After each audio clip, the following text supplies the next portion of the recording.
טוב, היום 26 ל- אה, לאפריל 26. אני הבטחתי כבר כמה זמן שאני רוצה, אבל תצטרכו לעזור לי בווידאו הזה. תצטרכו לעשות שיעורי בית, תצטרכו לפרסם כל מה שאתם מוצאים לנכון. בעבר אני הייתי בודקת והדגשתי שמיטב גיוסים, שהם החליפו את השם והפכו את זה למסחרי. אז הם מנסים, עכשיו הם לא מראים את מה שראיתי בעבר, הם עוקבים אחרי כל מה שאנחנו מפרסמים ומדברים. עכשיו הם מפרסמים שיש הבדל בין מיטב שמנהלת קרנות נאמנות, או אה, בקיצור קטע פיננסי, לעומת קטע של, הם לא קוראים לזה צבאי, גיוס צבאי, היא יחידה. ויחידה, תיכנסו למעות, תראו לבד, אני יכולה גם להראות את זה, אבל עיקר הפעילות שרציתי להראות, ואני לא מעוניינת להפוך את זה לוידאו ארוך מדי, כי יש מלא מלא חומר בנושא הזה של הגיוס. ו-IL שהיא שקרית, אסור לתת לילדים להיכנס לאתר ולעשות שום פעילות, חד וחלק, זה דבר ראשון. דבר שני, יש צורך לראות כל מסמך שמופנה לילד, בגיל 16 הוא לא יודע כלום. צו ראשון שהם מקבלים, כל ילד חובה להראות, לשים בפייסבוק בגדול, להביא, להראות מה המסמך הזה. אם הוא הסכם, אתם צריכים להבין שזה הסכם שכיר חרב. אני ניסיתי לחפש, מי שיושב במיטב, מי יושב במיטב ומנחה את אותם ילדים בני 16? תפסיקו. אתם נותנים את הילדים, לא רק שגנבו את הזהות שלנו מלידה, והעבירו אותנו מיד מהאדמה לתחום שיפוט ימי, בנוסף לזה, מנצלים את הילדים שלנו כבר בגיל 16 לשימוש כלל עולמי. אנחנו צריכים להיות באיראן, אנחנו צריכים להיות בתימן, אנחנו צריכים, כי הם התחילו איתנו? לא. זה בשביל לסדר לאדון ביידן ולאדון טראמפ ולאני לא יודעת מה, שהם תאגידים. הם משרתים את אותה מערכת תאגידית, הם עבדו על האמריקאים. ועכשיו אני מביאה לכם וידאו רסמית שיראה לכם אחד לאחד איך עבדו על האמריקאים. ותחשבו פעמיים לפני ששולחים את הילד שירות צבאי. סליחה אם זה השלב שכל הזמן נמנעתי, אבל מדי פעם הייתי מטפטפת, ועכשיו החלטתי שכבר, כשראיתי כבר את הצבא האמריקאי לוקח קונטרול, הבנתי שגם בעזה זה מה שהם עשו. אבל אנחנו היינו כל כך בשוק, והחלטנו בגלל מה שהם עשו, בלי לחשוב הרבה, בלי לחפש את האשם, להכניס את הילדים שלנו, ללכת כמו עזים למה שהחבורה של ביידן כיוונה את הילדים. אז הם פשוט היו שק חבטות מבחינתי, איך שאני רואה את זה, ולא רק זה, שתבינו, ברגע שצבא גם לא הכריז מלחמה, אני חושבת, אין הכרזה, ואני לא יודעת איזה מלחמה אי פעם הייתה הכרזה, אבל ברגע, והוא אמר את זה בעל פה, לא רשום כלום, לא התכנסו, האחד יחיד, הרובוט הזה, שבא לבוש בשחור, עם כאילו אנשים סביבו, הישועים הגיעו בשחור, והכריזו להיכנס לשחוט בעזה את המחבלים, כן? כאילו מלחמה, צריך לעשות סטופ. אנחנו רוצים קודם לדעת מה קרה בשביעי באוקטובר, אנחנו רוצים לדעת, אנחנו רוצים את האחראים, כל אחד שהיה, כולל ראש הממשלה, את כולם משפט צבאי, כי אנחנו נמצאים בתחום שיפוט צבאי. אז משפט צבאי לכל אחד מהם. זה דבר ראשון, אף חייל לא הולך לשום מקום. הצהרה שאנחנו יכולים להחזיק את החיילים ואת המילואימניקים, לא ללכת, אבל הם כבר שמו את החיילים שלהם, את הגוף הזר. אנחנו צריכים לפנות, זו דעתי, לאמריקה הלא תאגידית, ולבקש שאנחנו לא מעוניינים במלחמות עם השכנים, ומי שמנהל כאן זה תאגיד בריטי שמשליט בשם דגל אמריקאי את כל הנושא של מטוסים, של כל דבר אפשרי. אני בטוחה שיש אנשים, אבל חשוב שגם האנשים יעדכנו את הדבר הזה. זו דעתי, כן? לא, כל אחד שוב, לכן אני אומרת, זה תחום שכל אחד יבדוק את זה. אני פשוט לא ארחיב, אני לא רוצה להיכנס לזה, אחרת הוידאו ייקח הרבה זמן, ומה שאני רוצה רק שתראו את הוידאו הזה. So, the civilian peacetime flag, let's go over that. So, just to draw a little bit of a couple land masses, you know, those of you that are familiar with my drawings, this is a weird piece of land, but it's a piece of land. Nonetheless, this is a weird piece of land. And in between you have the sea. Okay. Everybody's familiar with the concept of war and defense and guns. Like, obviously there are conflicts, and when conflicts happen, you presumably want to have a force that can protect you against threats. We're familiar with the Second Amendment, the right of the people to keep and bear arms, specifically because a well-regulated militia is necessary for the security of a free state. These are all things we talk about all the time, but people lack the fundamental knowledge of what a militia is versus what a military is. And really all it is jurisdiction. So we understand that on any given land mass, you're going to have like a state, right? Like, let's say these are the state boundaries for Idaho, or you could even say the continental United States in general. Obviously, North America isn't all the United States of America. It includes Canada, and then obviously there's South America and stuff like that. So jurisdictionally speaking, a militia is a military force that is confined wholly to what is called national jurisdiction. We talked a little bit about this before, but national jurisdiction is the jurisdiction within the nation itself. Okay, so each state is a sovereign nation unto itself, but let's just, for kicks and giggles, talk about another country just so it's clear. Germany. Okay, a militia would be a military force that is made up of Germans that is confined wholly to Germany because it's a national military force. It is a militia, and it is there only to protect the borders and the people of the Germans. Questions about that? Is that confusing? Okay, a military force is the same exact concept, except it exists in international jurisdiction. Okay, which means it exists primarily outside of national jurisdiction. Okay, there's a big difference there. And we're going to dive a little bit into conflict of interest and everything that entails. But a military does not have authority within a national jurisdiction. They only have authority in certain cases in an international jurisdiction because they've been hired for a specific job. Okay, this is really important to notice because, like we talked about in previous episodes, international jurisdiction, the law of the sea, is commercial law. Okay, that. הבנתם, international commercial זה אומר לפי דיני מסחר, דיני חוקי ים, חוקי התאגידים,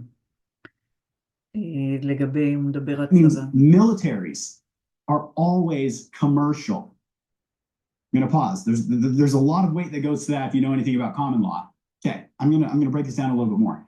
Just because a military has authority in international jurisdiction, and I'm illustrating this at the sea, מה שרציתי שתראו איך מגדירים, האם מגדירים היום את שירות צבאי, כן, גיוס צבאי, או שירות ביטחון. הם קוראים להמון דברים בקיצורים שלא נבין, כאילו מי ילך לחפור בדיוק איך מה אמור, חלק, אבל כל הקיצורים האלה זה צבאי, ואנחנו, כמו שאמרתי, העבירו אותנו תחום שיפוט צבאי. אז בקטע הזה, הם כבר עובדים, משתמשים בנו כשכירי חרב. אין פה שירות שהוא אומר national לגבולות הארץ, הם ביטלו את הגבולות, אין גבולות. אז לוקחים אותנו, לאן שהם רוצים, אחר כך נמשיכו גם לאירופה. מה עשו עם הגרמנים? This between two nations is also international. So like, let's say that's Germany and let's say this is France. Yeah. The business between these two countries is going to be international business, which means it has to go through the international commercial jurisdiction of the sea. Okay? You following that? Okay. Obviously, some of the things that I just said, you could Google, you could research, you could dig into and find a little bit about, but why is this significant at all? Okay? I'll dive into that. There is a concept called a conflict of interest.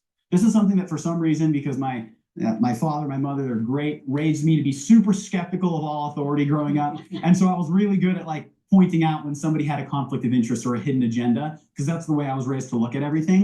But I've realized growing up that not everybody sees that as easily. But a conflict of interest is where someone literally has an interest that might go against a particular role that they have or something they have to do. So there's a quote, and I always forget if it was George Washington or Benjamin Franklin. Either way, it's OP and from the Founding Fathers, but it's this. A nation can be trusted only as far as its own interest dictates. It's a very good quote. I'm going to say it again. A nation can be trusted only as far as its own interest dictates. This is the same thing for people. Okay, people can only be trusted as far as their own interest dictates. Now, obviously, most of us in this room follow Christian law, and we are trying to get society and ourselves to a point where we can be trusted far beyond our own interests. But generally speaking, in the world, and especially if you're talking about politics and international business, you can only trust someone or another nation as far as their own interest dictates. That makes sense. Questions about that? Okay, so you have a bunch of guys with guns. There's got to be at least 3, okay? I'm such an artist, okay? You have a bunch of guys with guns, okay, weapons, and they're put together to protect something or to fight for something, okay? Jurisdiction is going to be essentially important to protect certain people, okay? If I take a group of armed men from Germany and I put them into France, and even if I tell them, hey, your job is to protect the French people, and you're going to stand there, going to be there, protect their borders, do the thing that you're supposed to do. But it's not the land that they grew up on. Their cousins don't live in the town over. Their mother doesn't live in the backyard. They have a conflict of interest. They have a conflict of interest, okay? Because they are not in an area where their actions may legitimately wreck their own lives if performed in a horrible, terrible way, okay? A militia is fundamentally different because it's made up of the people who live there with their families and friends and businesses and home and everything that they've built, okay? So a militia is a group of armed people in the national jurisdiction, is confined wholly to the national jurisdiction, and usually under the right leaders has the authority to supremely enforce the law within the jurisdiction that they're bound, which is the national jurisdiction, their state of the union in our case, or in other cases, their country. Okay, let me just pause for a second. There have been, keep going, okay.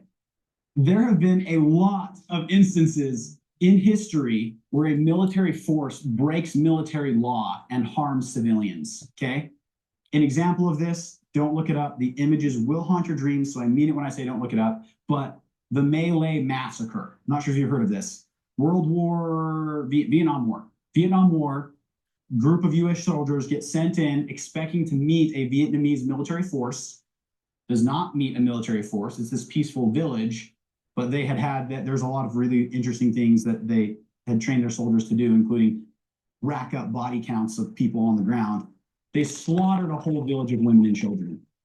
And this was relatively recently in history, so there's very like colorized, clear photos of this. This didn't come out until a year later, blew up everywhere, 1960s, I think, if I got my years right, blew up everywhere, but then they covered it with a lot of different news stories. And some people got fired from the military, and the leading commander ended up going to jail for like 3 years. But they slaughtered a lot of women and children against military law and international law. They had committed a war crime, okay?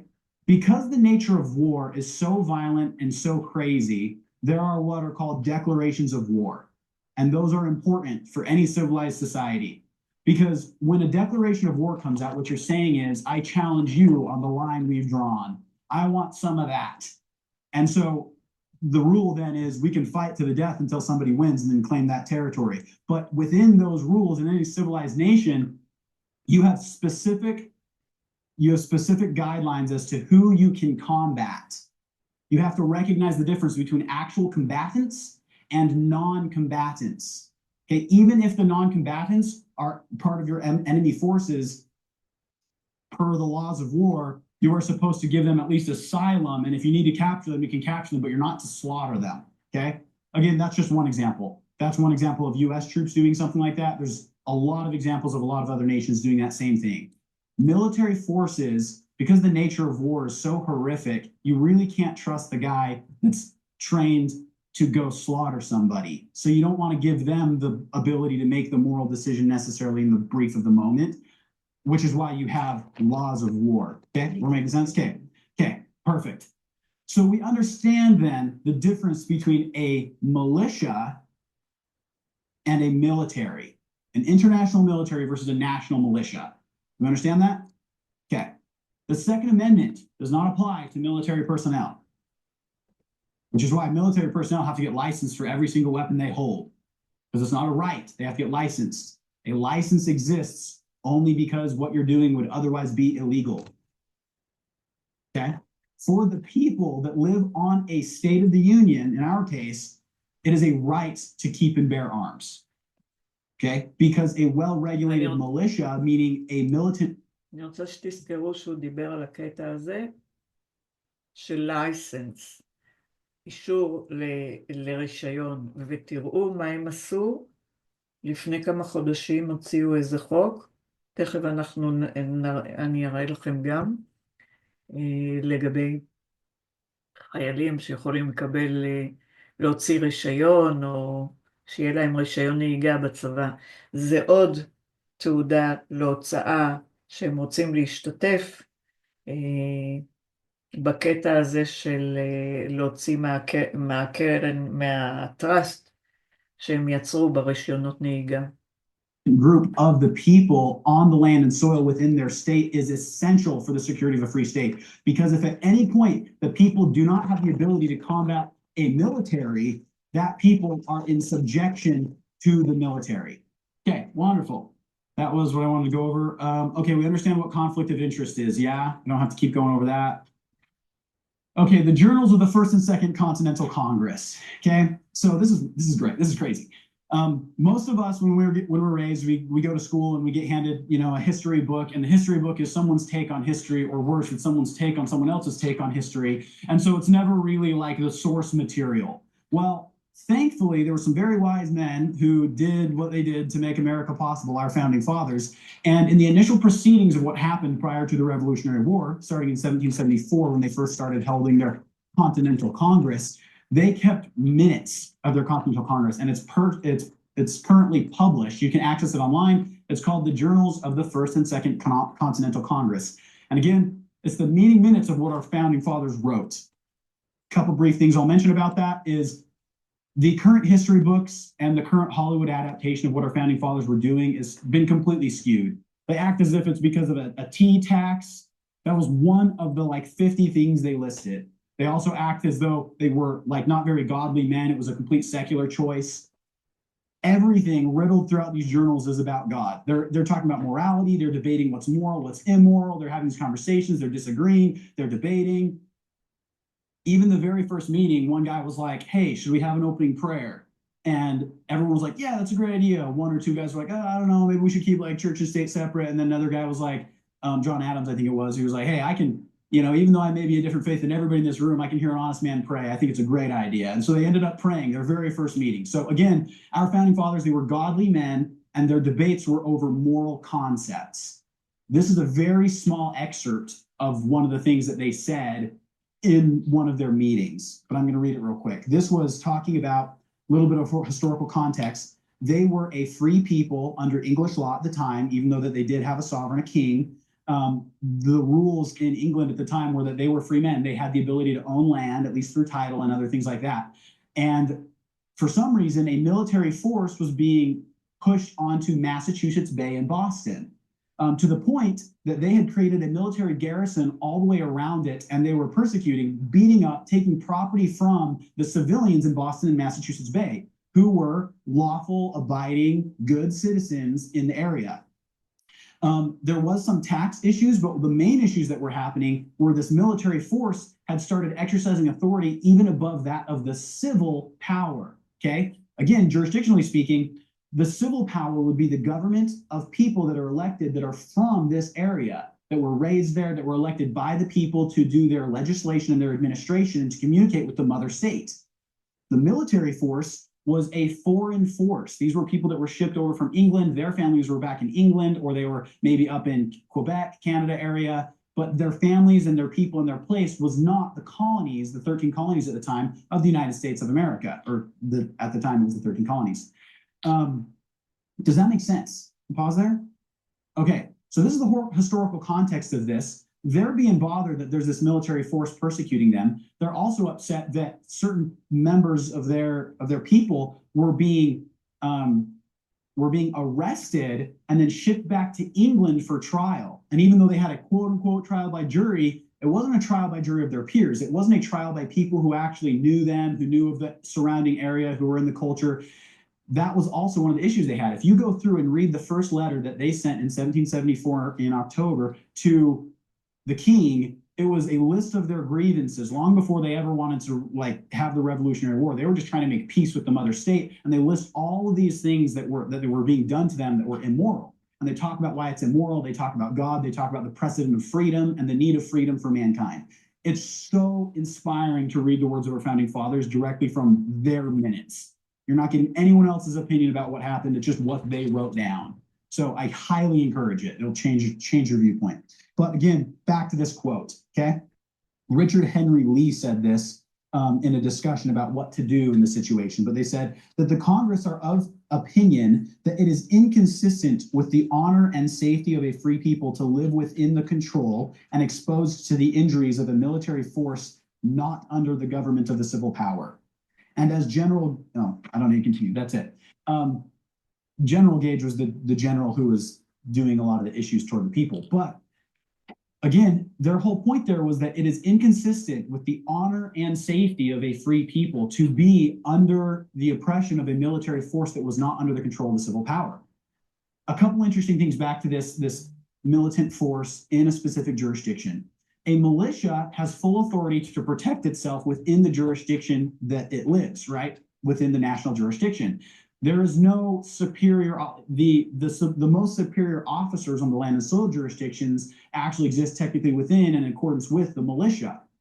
Whereas military officers naturally are less in authority within a specific jurisdiction. So if you have a military commander officer standing on land and soil, he has to submit to the civilian authority as the superior authority in that jurisdiction, okay? And it's interesting, it's kind of this dual power where the militia and its officers are technically the highest authority within the national jurisdiction, but they have zero authority, absolutely none outside of their national jurisdiction.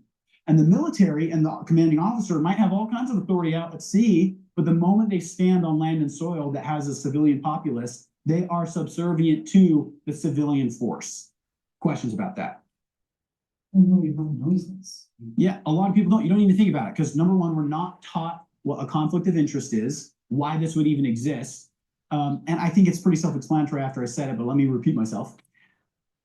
If you have a military force on national jurisdiction, they have a conflict of interest and are willing to harm people more than if they were in their own country. Okay, so if you're going to have a dangerous military force, a militant force somewhere, it ought to be made up of the people that live there, of their families, of their friends, and that is generally speaking the safest way to protect a nation because you have the highest and best interest of the people in mind by this militant force because it's their families, it's their friends. Does that make sense? Whereas the military force is foreign to that jurisdiction. So, oh, and the quote I just read, I thought it was up here, is right here.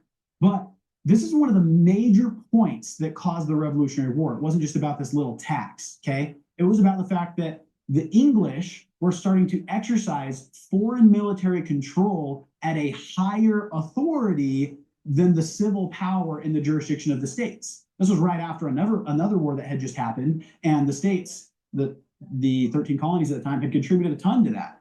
They had fought in it. And then suddenly, right after that, the Englishmen that were not part of the 13 colonies started persecuting them a little bit, started exercising a little bit more authority and a little bit more control. And there was a specific legislation passed that allowed them to create laws without representation by the 13 colonies, meaning I couldn't elect my neighbor to go and talk to you guys and argue on my behalf. So the people that were making laws now in the 13 colonies had a conflict of interest toward us. Now, our founding fathers were very wise. They were, in a lot of respects, most respects, way more educated than we are now. We live in this illusion that our education's better now. It's not. They were very well read. They studied history like nobody's business. They understood what a conflict of interest was. They knew why it was a problem, which is why they started gathering up and having these continental congresses to discuss it and to see if they could get a redress of grievances by mailing the king. They sent a lot of letters to their country, their fellow countrymen. They did all this stuff to try to stop this bad thing from happening. But the English continued repeatedly to commit these offenses to the point that some of them were getting arrested, tried, killed, stolen property from, and all while supposedly having the rights of a common Englishman at that time, which was a relative amount of freedom. They were even functioning under Christian law, which believed, in essence, this was even announced by the king, that the king only existed to serve the people according to God's law. So even within their own code, according to the English laws at the time, the English were breaking the law, albeit from the chairs of authority. They were breaking the law to commit criminality against the living people. And because of that, the founding fathers did all this stuff, and eventually it resulted in the Declaration of Independence, which caused the Revolutionary War, which we won. Quick round of applause. Which we won and secured our freedoms. But as we've talked about in previous episodes, eventually 89 years later, we have a so-called civil war that confuses the situation. Most of the Americans didn't recognize that the government was usurped by a foreign corporation that then made it so that even though they were providing our governmental services for us, it allowed for foreign interests to start being monetarily prioritized over American interests, which is why we have the situation we have today, where we have foreign corporations running what people call the government, okay? Now, let me go back to the jurisdiction. שמתם לב שבארצות הברית מה שהוא אמר? שיש תאגידים זרים שמתנהלים כממשלה.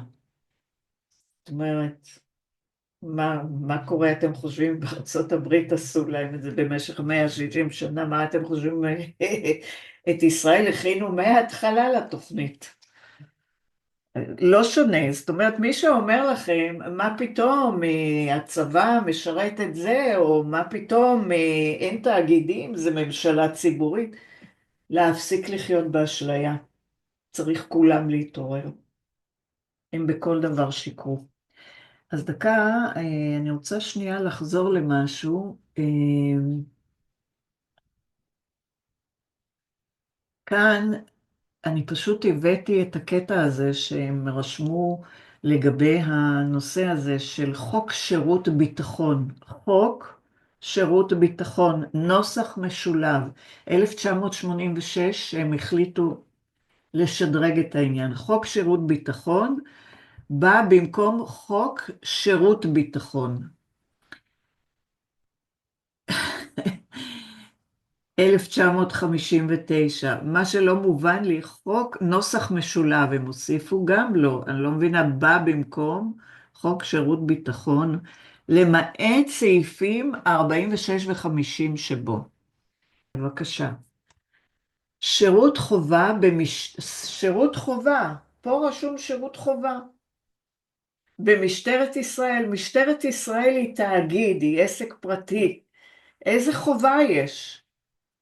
בעמוד זה מופיע מידע אודות השירות והתנאים במסלול שירות החובה במשטרת ישראל. נראים, הנה, ישראלים, במסגרת שירות החובה של חיילים וחיילות, המתגייסים לשירות צבאי, קיימת אפשרות לשרת, להתנדב, זה דומה.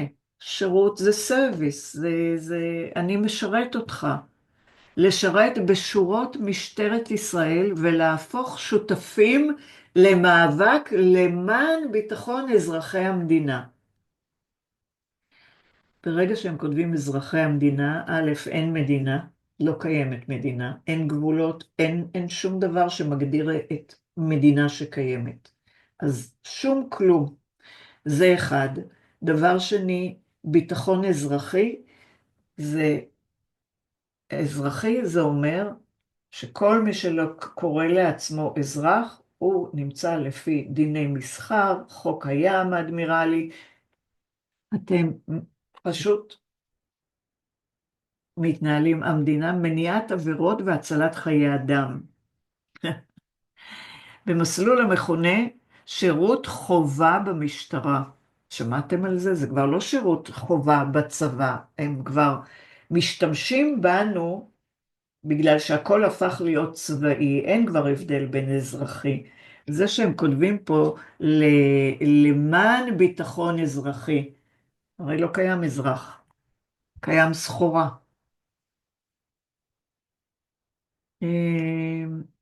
יש פה להשתלב במגוון תפקידים ייחודיים ומשמעותיים, ולמתאימים קיימת אפשרות, התנדבות, להתגייס לשירות קבע במשטרת ישראל, לא חובה, שירות חובה כתוב של החיילים, אבל המתגייסים לשירות צבאי, קיימת אפשרות במסגרת שירות החובה, במסגרת, אנחנו לא במסגרת של הספינה, של הקפטן. למתאימים קיימת לשירות קבע במשטרת ישראל. אתם לא צריכים ללכת להיות זה, אתם פשוט מאוד, אתם הופכים להיות חיילים, הקאפו, ונותנים לכם נהלים איך משטרה מתנהלת, ויאמנו אתכם גם בקטע כמו צבאי. אין כבר משטרת ישראל לעם ישראל, להגן על האנשים. לא, אין כזה דבר. הגורם המטפל בשיבוץ לשירות חובה במשטרת ישראל, שירות חובה במשטרת ישראל, זה נשמע כאילו החיילים מתגייסים, חובה עליהם להתגייס למשטרה, לקאפו. הינו יחידת מיטב. בבקשה, בואו תסתכלו פה. וואי, הם סגרו את זה, יואו. מה שכן, פה כשאתם נכנסתי לקטע הזה של לבדוק את מיטב, military unit, אוקיי? unit זה יחידה. זאת אומרת, היא יחידה, המיטב הזאת היא יחידה בתוך גוף של בלק רוק, אוקיי? של המשרדים של בלק רוק. וזה בטוח, כאילו בואו תראו. מיטב, Hebrew, is an Israel Defense Forces, IDF, unit responsible for overseeing, it's a new, כאילו יחידה חדשה כדי overseeing new IDF recruits, גיוס שהם החליפו את זה, כן? שהם מתגייסים לעומת מה שהיה בעבר הבקו"ם, אז זה שינו את זה, נדמה לי ב-2018, אם אני לא טועה, גיוס של מיטב, או לפני זה, או 2008, אני לא זוכרת, and sorting them into the respective corps of basic training. basic training, טירונות. basis similarity, לא? similar, כן, similar to US MAPCOM. בבקשה, בואו תראו מה זה US MAPCOM. The United States Military, שזה US, זה אומר US, תאגיד, הוא לא אמריקאי האמיתי. Entrance Processing Command, אוקיי? ותסתכלו על הסמל הזה. מה נראה לכם?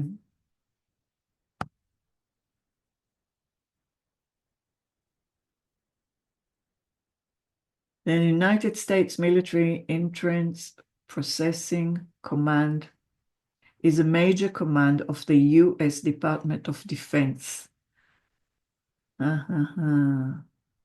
הם עוד מתנוססים על זה.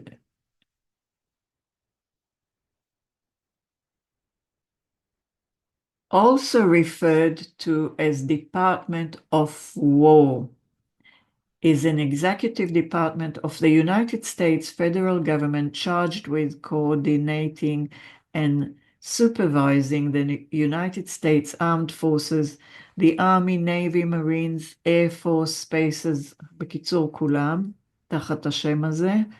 The organization screens, recruits, United States Armed Forces in the 65 military and it operates throughout the United States. אתם רואים? U.S.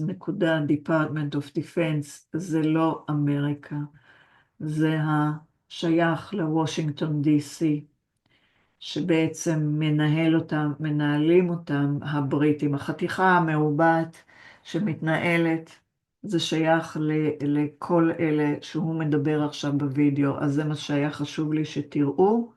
אנחנו נחזור, והם גם, הם מדגישים שזה אותו דבר.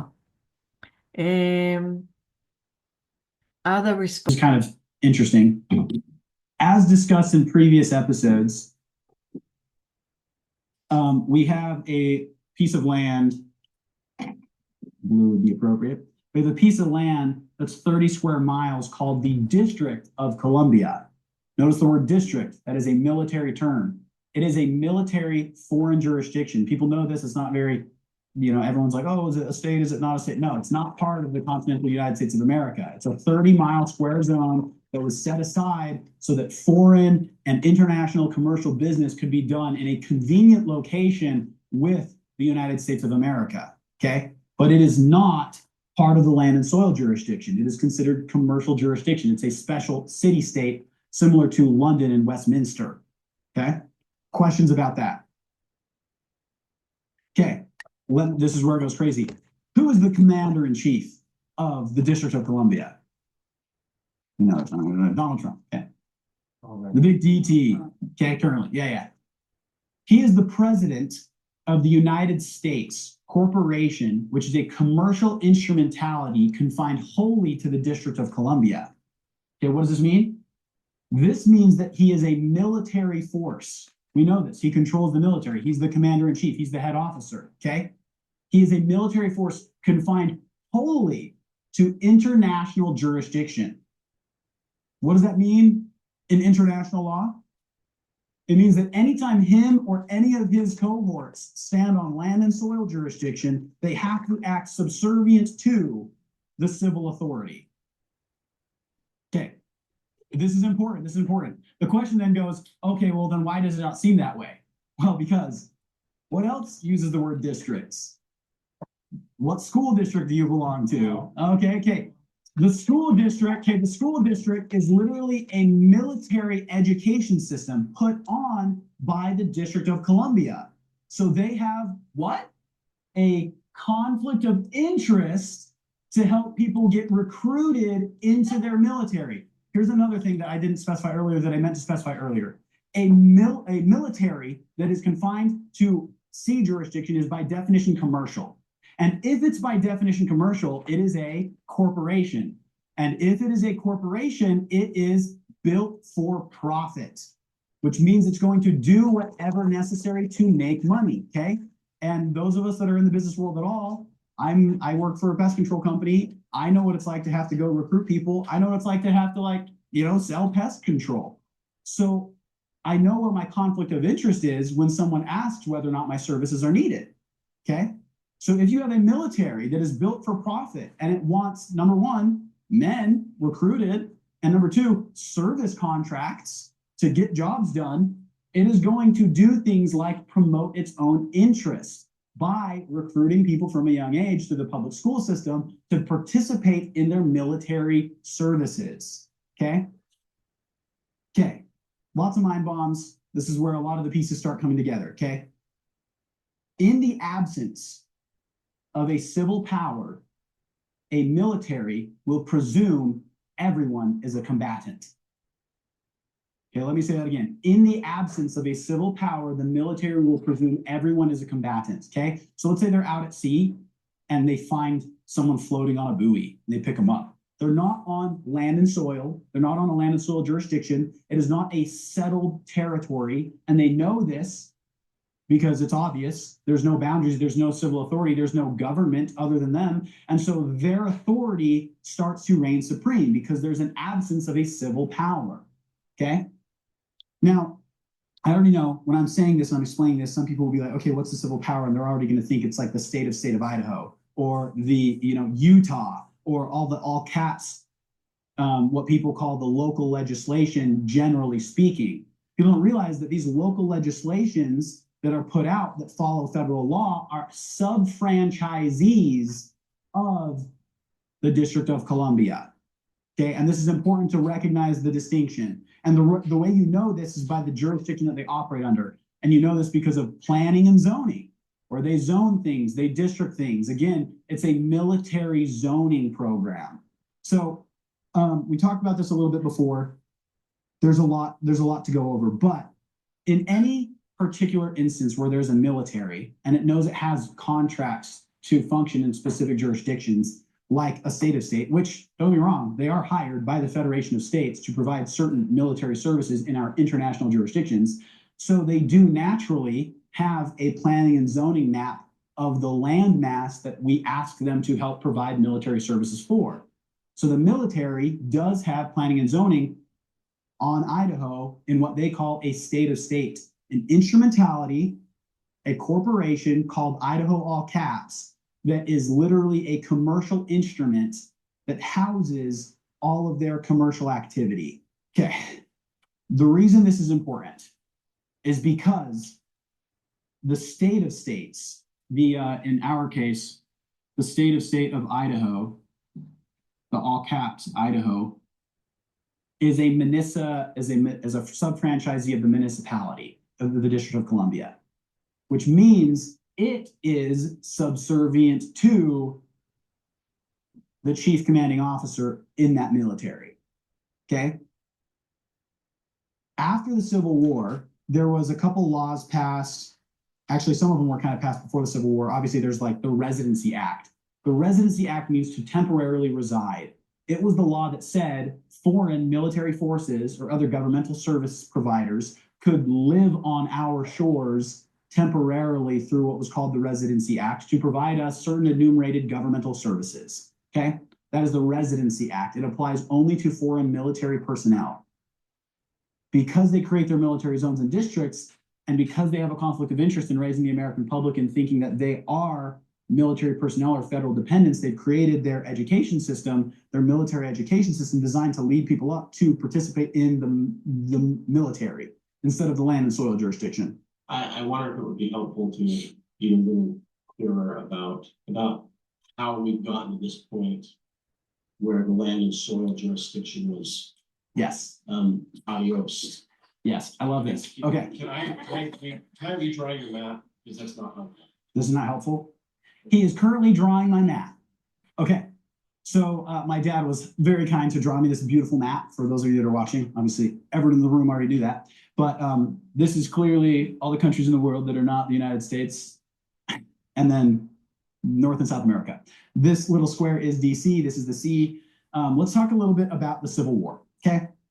So we won a revolutionary war that gave us the land and soil jurisdiction. That's what happens when a war happens. A physical boundary changes, okay? We got our boundaries to be owned by us, not the sovereign authority in Britain or anything like that, okay? So here we are, enjoying our sovereignty, enjoying our nation. And it was a very unique situation because the people who were sovereigns at the time, who had technically won the victory or inherited the victory because of the Revolutionary War, were great, awesome founding fathers who knew that it was totally terrible to confine sovereignty wholly to a few special individuals because of holy blood. And what they did is they decreed that everybody that was part of the Continental Army and everyone that was forever after going to be born on American soil was now forever sovereign, meaning they did not owe any allegiance to any government and that they were free. They could own land, not through title, but they could actually own it, okay? They had freedom, they were free men. And what that's called is sovereignty in your own right, to be sovereign in your own right, okay? Now, when you're sovereign in your own right, what that means is you have a form of shared sovereignty because your sovereignty flows from the state you were born on. Because you were born on an American state of the Union, you naturally are Idahoan or Utahan or Washingtonian. That is your nationality. And your state is what confers upon you your sovereignty, okay? Your freedom, for lack of a better word. Right now, the word sovereignty has been so confused and meddled with because there was that group of people calling sovereign citizenship, and obviously it's all over the internet, and it's something that anybody that says they're a sovereign citizen clearly doesn't understand what they're saying because it's an oxymoron. You're either a sovereign or a citizen. If you are a citizen, you owe allegiance to a government. If you are a sovereign, you owe no allegiance to a government. Okay? It's important to recognize that distinction. That's a little tangent, but Revolutionary War, we win our freedom and we have our land, we own everything, everything's great, okay? Well, you had a very interesting situation going on with the southern states having a lot of cotton production that was wrecking a lot of the business of Britain, who had a lot of their cotton growing in Egypt, and it created a conflict of interest for our government service providers that were living on our soil because their motherland was hurting for cash because we were wrecking their business. Can we pause here for a second? Yeah.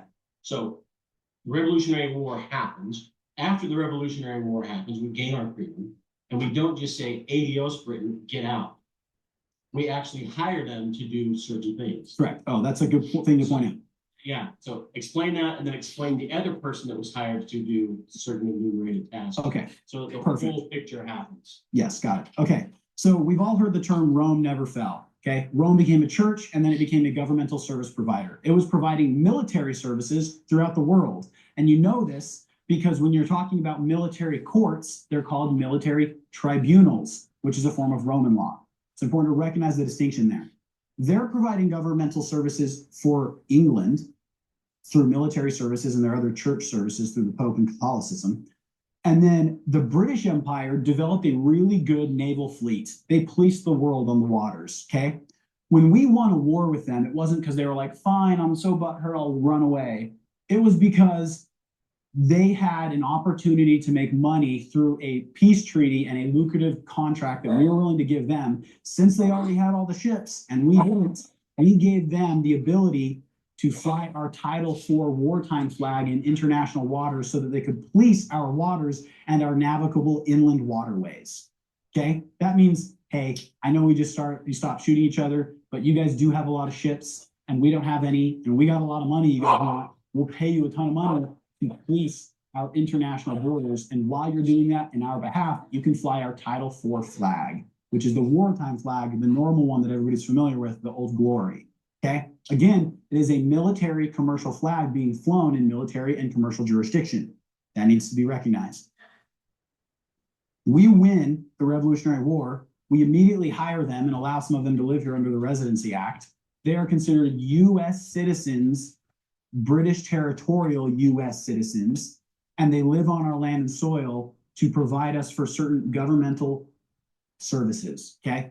Well, 89 years later, there's a big commercial situation where we're selling a lot of cotton at really great prices because of the slave trade in the South made it so that we could sell our cotton way less than Egypt was able to sell it with Britain and everything, even though they had slaves over there too. They just not good at what they did. Little dig there. So they have a conflict of interest to try to take out their commercial competition, okay? So the North starts a lot of propaganda going into the American people. Now, we discussed this in previous episodes. I really don't want to dive into it too deeply, but there was different service providers. There was an American subcontractor that was the Confederation of States. There was foreign subcontractors that were the British people hired to do our business. They were the military. They were the Navy, the navigable inland waterway people. And then there was the Roman civil service who had been providing postal services throughout the world. And so we hired them as well to do some of our municipal services as far as the mail and stuff goes and some other stuff like that. So we have two government service providers, one that was the Holy See and one that was Britain, providing certain enumerated services. That is what the... שמעתם? תקשיבו טוב טוב. היו להם, עדיין יש, שני שירותים, נותני שירותים. אחד זה הבריטים, שאנחנו יודעים מי, וההולי של הוותיקן. אז גם הם נותנים שירותים. ומה אתם חושבים בישראל? כל דבר שרשום רשות, כל המשרדים האלה ששינו את שמם, העבירו אותנו לתחום שיפוט שונה. פשוט מאוד, בצורה יפה ואלגנטית. בזזו, גנבו, ועוד מעט יכריזו על פשיטת הרגל שנעשתה, ושהאזרחים יצטרכו לתת הרבה כסף כדי לחסות את הפשיטות רגל של אותם תאגידים, שמייצרים כרגע בקטע של מסחר בנשק.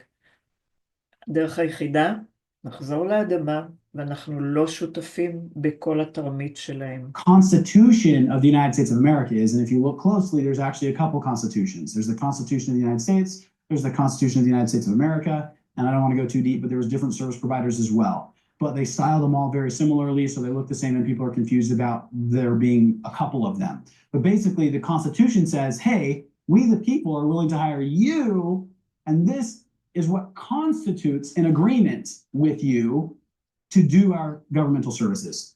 Well, Civil War comes up, and again, it's not a civil war because the people that waged war were the Northern Confederate States. And the Northern Confederate States were business instrumentalities that were American-owned. I said this in my last episode. If you're curious, please go watch that. They were business-owned commercial entities that the North started being on the payroll of some of our foreign service providers. And so they were interested in taking out the business competition for the cotton prices and some other things as well. So then there's this conflict, and the conflict is happening between the Southern commercial instrumentalities called the Confederation of States and the Northern Confederate States who are on the payroll of some of our foreign government service providers. This conflict devastates the South and makes the North go completely broke.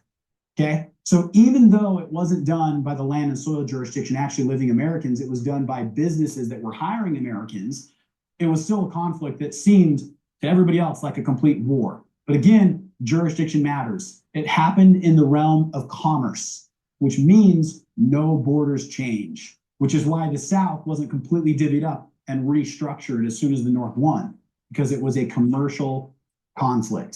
As soon as that happens, the North's like broke and they're upset because all the warriors that fought for them this whole time aren't getting paid. So they go in and storm the White House a couple times. You can look this up, trying to like get it to be fixed. The Lincoln administration, very much interested in not being overthrown by the people, who's also in cahoots with the foreign service provider, which was actually a Scottish corporation at the time, says, hey, if you got payola for my people, we'll let you restructure our government right now under emergency basis, and you could potentially make some more governmental service contracts off of us because of that. They're like, heck yeah, let's do it. So they reestablish a form of government. They build it in the same pattern that the previous actual authoritative government was, but under a commercial instrumentality that was Scottish owned, okay?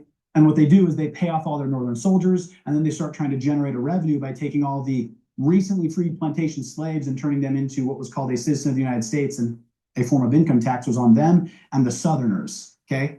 They were the first people that paid a form of income tax. These people were then continually taxed even after the war reparations were made up, and their posterity was taxed ever after that. And then it slowly started creeping upon all the northerner families too, because people move around enough. And then there's commercial entities like the IRS who hire a lot of door-to-door salesmen to convince you that if you don't sign the dotted line, somebody's going to come after you. So people sign the dotted line, and then they're hooked and they're stuck. They got recruited into a foreign corporate service. So that was a lot of random details, but it's to say this. After the Civil War, because of the commercial nature of it, it created a situation where our new commercial government service provider could continually encroach on our land and soil jurisdiction. And because the American people were immediately recruited into a form of public education system, we were raised to not recognize the difference between the land and soil jurisdiction and the sea jurisdiction. ואתם גם, הוא אומר שהדור שנולדו בארצות הברית, הם בעצם לא ידעו להבחין, כי הם נולדו לתוך המערכת הזאת. ומה אתם חושבים בישראל? פה באמריקה לפחות היו אולי את הזקנים שיכולים להגיד שהיה ככה וככה, וזה באמת מה שקרה בסופו של דבר, שהרבה מהאמריקאים הוותיקים התעוררו לכל מה שביצעו ונעשה.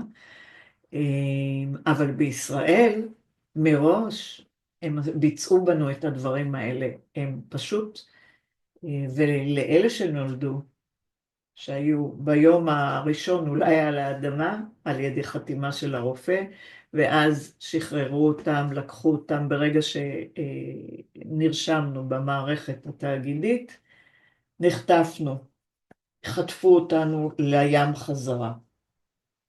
אז כך שמעולם אף אחד לא הגיע לאדמת ארץ ישראל, ומדינת ישראל בעצם הייתה ספינה. ספינה עם קפטן, והקפטן הנוראי האחרון היה בכלל... טוב, הלאה, נמשיך.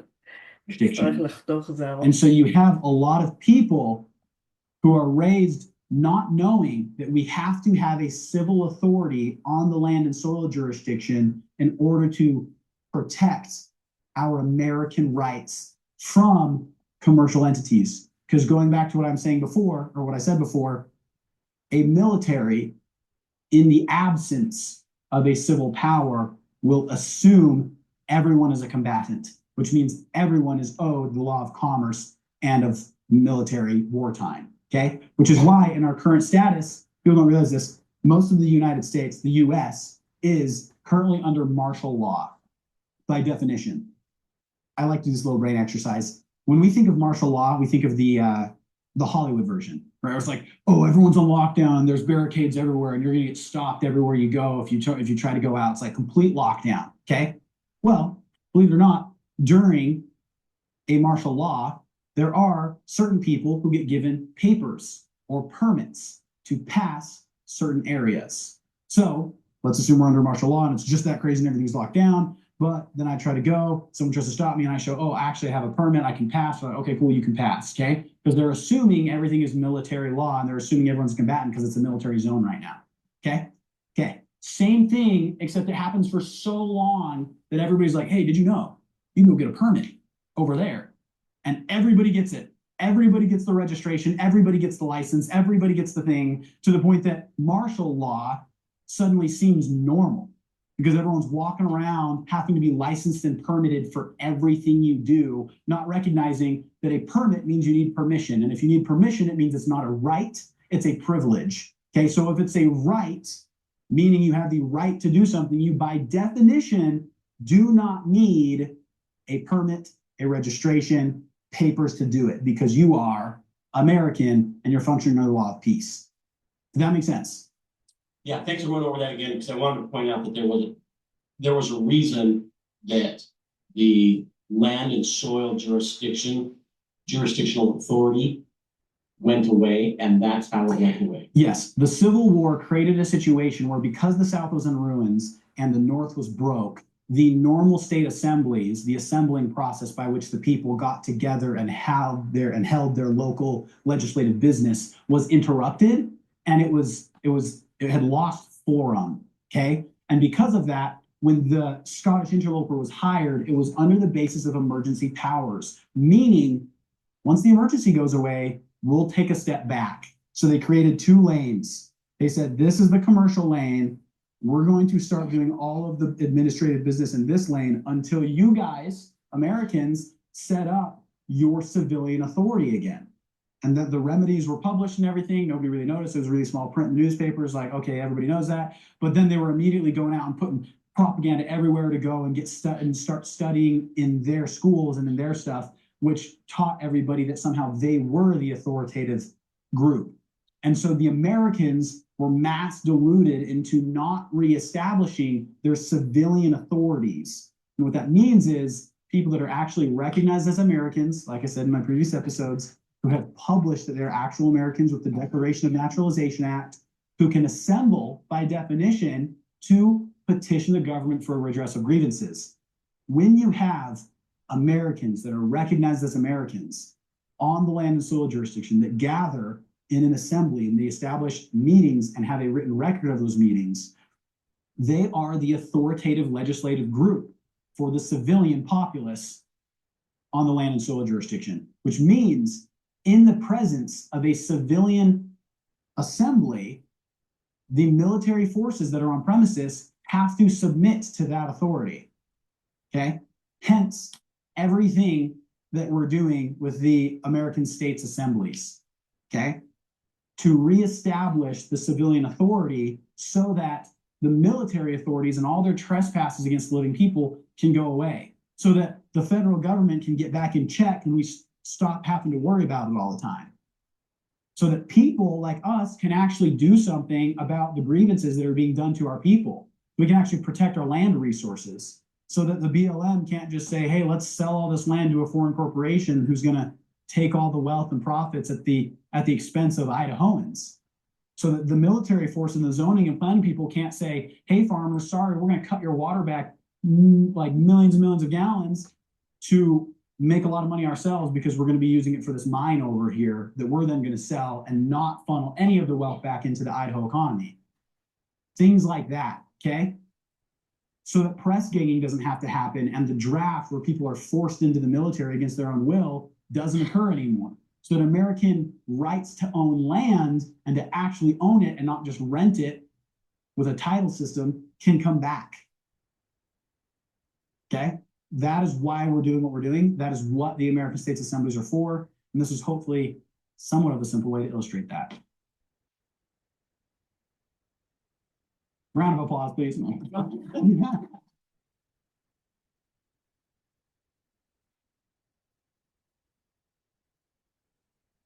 I really encourage you guys to watch my other YouTube videos. There's a lot of background stuff that's not included in there. Yeah, it's crazy to me. Like you always got to recognize conflict of interest, and most of international law is set up to keep that into account, right? So like anytime something happens in law, the question is always who did it, where were they? That's it. Who was it? What jurisdiction did they stand in? Once you have those 2 things, you can know what law was broken or not broken. And so again, it always matters what conflict of interest is there. It's the same reason that you wouldn't give military sensitive plans to an enemy troop. Conflict of interest. It's pretty obvious when you think about it.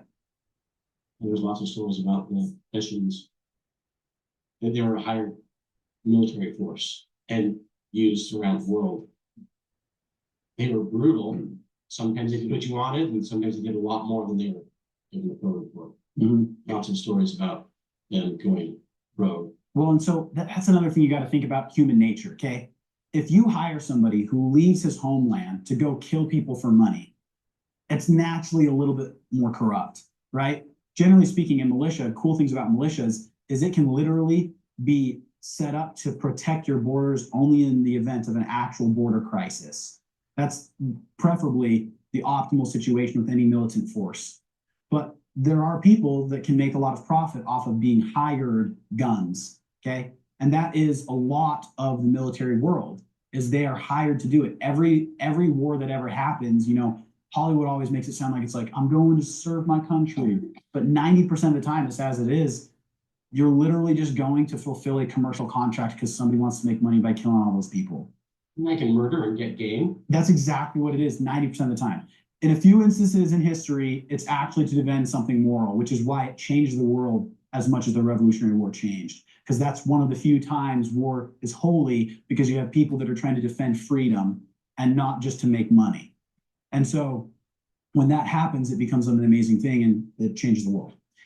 But yeah, human nature, think about it, like most people that are recruited into a commercial military outside of an actual militia to defend their borders are there for career purposes. And especially if the military has a lot of practices and things to break you down psychologically, which we know this is the case about boot camp, it breaks you down psychologically, all designed so that they can build you into the thinking that they need you to just do exactly what your commanding officer tells you to do. And so it makes it so that they have a conflict of interest and a lot of their morals are already ripped from them. I mean, think about that. You're taken from your home country. You're now a militant force. You've been broken down psychologically through boot camp. You're out there and you've been told to kill people you didn't want to kill. You might have been told to kill a kid at some point. You probably did. Your morals are shot. Next time you have the opportunity to do something horrific, you might do it. Which is why military forces, generally speaking, have a very, very short leash when they're on land and soil jurisdiction. They should have a very, very short leash when they're on land and soil jurisdiction. Thoughts, comments? Anything else before we stop the filming? When you were talking about martial law, like that's enacted, and things like I guess some examples of like pass the what is it called, like the paperwork or whatever to pass through certain places. Oh yeah. Like drivers, like what would be some examples? Oh yeah, so a good example of that is like the permit and driver license process. Americans literally have the right to travel. You have the right to go where you will, as long as you're not doing harm to anyone. Right? If you've done no harm, you're good. If there's a situation that says, oh, you have to be registered with me or have to have a driver license with me, what you're doing is you're literally getting a military permit to pass a port, right? In a martial law situation. Because the civilian authority has been absent for as long as it has, quote unquote, they've said it's been absent and in interregnum. The military force has just presumed everyone's combatants, which means everyone is subject to commercial and military law. Hence the situation we have where everyone's treated like they're subject to commercial law, and why you're not innocent until proven guilty. It's why you have a lot of like this cognitive dissonance where we're like thinking we're free, but we need a permit for every little thing we do, and it's kind of confusing. It's because military law is being enforced on a mass scale, but only because there is a lack of a civil authority present. And currently, because of what the American States Assemblies have done, because of what Anna von Reitz has done, she and her husband, James Clinton Belcher, who was the hereditary head of state, actually called the states to assemble in 2019. 50 states answered, which means there was at least 2 guys on each state who were considered American through proper declaration who stood at their state assemblies at the time, which made it so that the civilian authority came back, which is why you don't realize this, that when it comes to advertising, you're always going to advertise what makes you look good. So the commercial authority, which is the US Corp and the whole thing that was going on with Biden and Trump and everything, is a natural process of a corporation racking up their debt too high and having to go bankrupt. Usually when they do that, they then hoist it back onto the American people as an additional taxation, okay? This time, because the civil authority is present, they can't hoist it back onto the American people, which is why the swamp is being drained, right? And obviously the corporation that's doing it is going to take as much credit for that as possible, but it's because the civilian authority is actually back. And it's continually growing. More and more people are correcting their political status every day, stepping on the land and soil jurisdiction, making sure that they're recognized as Americans and joining their state assemblies. The more it grows, the more presence of civilians there are, the more the military has to step back. Because if you're walking around and they ask you who you are and you pull out military papers, they are under zero obligation to think of you as anything other than military. But if you walk around and you pull out American papers that show you're an American, they are then under obligation to recognize you as an American. Hence the whole paperwork process and everything we do. Awesome. I mean, I guess let's just visit now and say hey to each other, pat each other in the back and crap. Yeah. Hey. Yeah.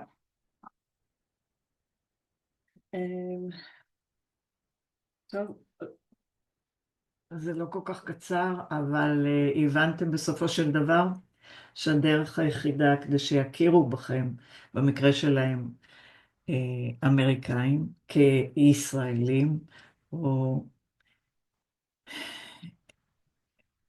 איזו הגדרה שתרצו כאנשים חיים על האדמה, זו הדרך היחידה בהכרזה עם המסמכים. וההבנה ולהבין ולהיות בתודעה ולא לחפש את כל הדברים השליליים כדי להצדיק למה אני נשאר במערכת הרקובה. אז זה מה שעשו עד היום 4 שנים שהייתי מדברת, אבל אין לי את זה ואין לי את זה, ומה אני אעשה ואיך אני אעשה? די. יש דרך שאפשר וצריך ללמוד, והדרך היחידה היא ללמוד ביחד כדי לבנות את זה.